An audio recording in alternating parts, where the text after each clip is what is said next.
Maraming salamat, Your Honor. Mr. Chair, can he proceed? He may proceed. Ako po'y nagpapasalamat sa pagkakataong ito.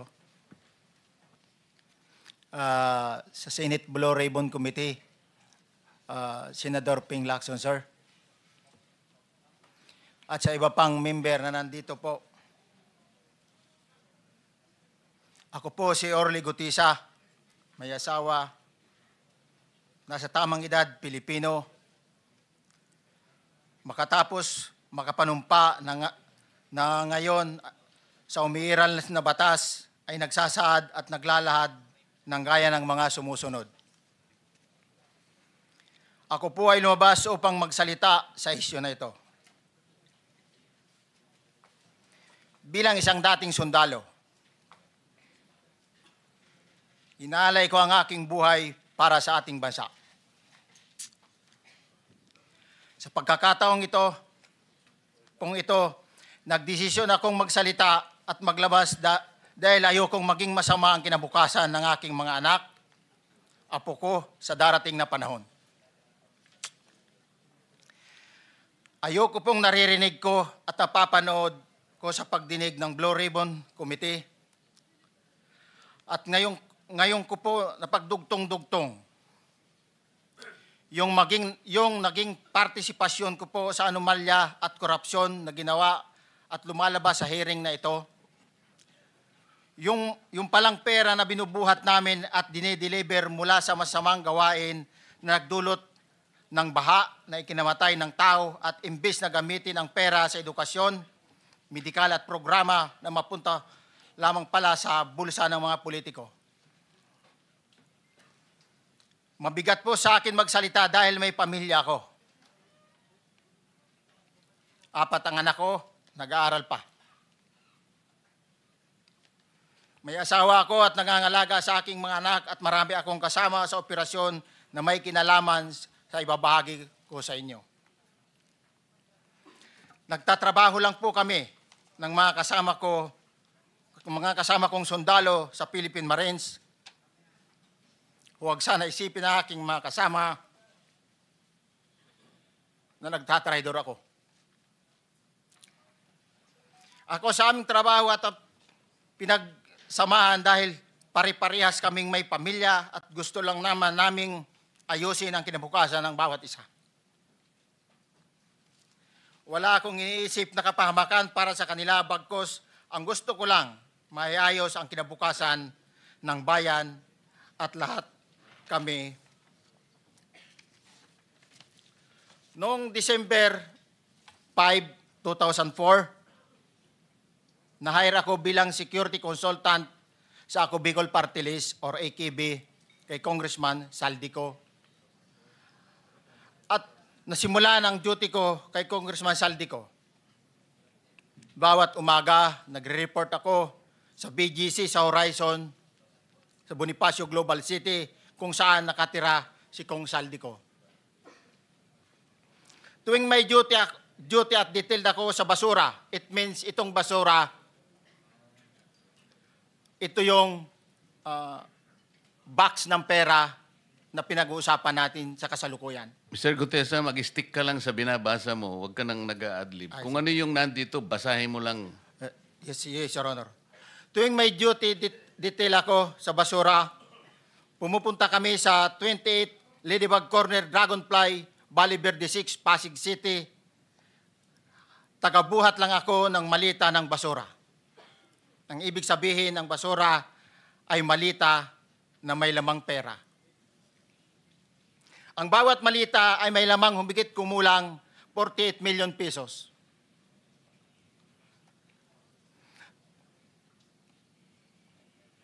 Ang bawat malita ay may post-it na nakadikit na nakasaad kung magkano ang laman ng bawat malita. Tuwing may duty detail sa basura, may pumupunta na tao na magdi-deliver ng basura at nire-receive ni John Paul Estrada at Mark Tiksay. Ang mga executive assistant ni Congressman Saldico at sila ang mga detailed sa mga ganyang activities. ang mga nangyayari kapag duty kami sa basura.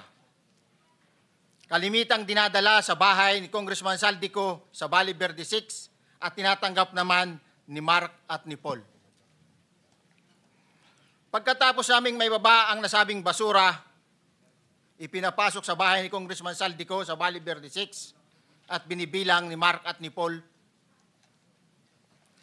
Alam ko na ang laman ng malita ay pera sapagkat nakita ko si Paul na binuksan ang malita at inilabas ang laman para bilangin. Ang isang ehemplo na nagdala ng pera ay si Congressman Eric Yap ng AXIS Party List. 46 na malita ang dala niya sa bahay ni Congressman Saldico sa Valle Verde 6. Pagkatapos mabilang, isinakay namin sa mga sakyan patungo sa Horizon Residence sa Taguig.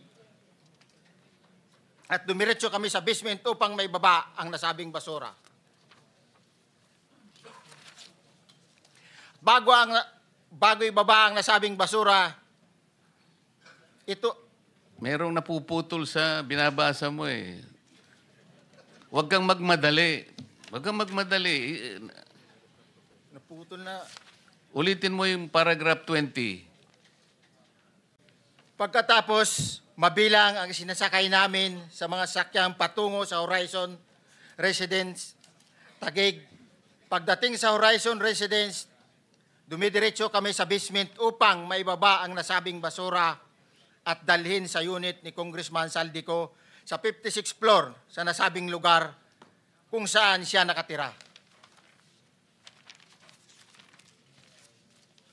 Bago ibaba ang nasabing basura, ito ay bawas na. Halimbawa, nag-akyat kami ng 46 na malita. Ibababa lamang namin ay 35 malita para i-deliver sa bahay ni House Speaker Martin Romualdez sa 42 McKinley Street, Taguig. Ang labing isang malita ay naiwan sa taas ng 56th floor sa Horizon Residence. Humigit kumulang 3 beses ako mismo ang nag-deliver ng basura sa bahay ni Congressman Saldico sa Horizon Residence at sa mga bahay ni Speaker Romualdez sa 42 McKinley Street, Taguig. Mas maraming pagkakataon na nagde-deliver kami ng basura sa bahay ni Speaker Romualdez at sa bahay ni Congressman Saldico dahil iba-iba kaming mga nakadetailed na close-in, backup at advance party na nagkakaroon ng rotation. Sa huli, ako po ay nagnanais na mapasailalim sa Witness Protection Program dahil alam ko po na nanganganib ang buhay ko at ang aking pamilya sa ginawa kong paglalahad na ito.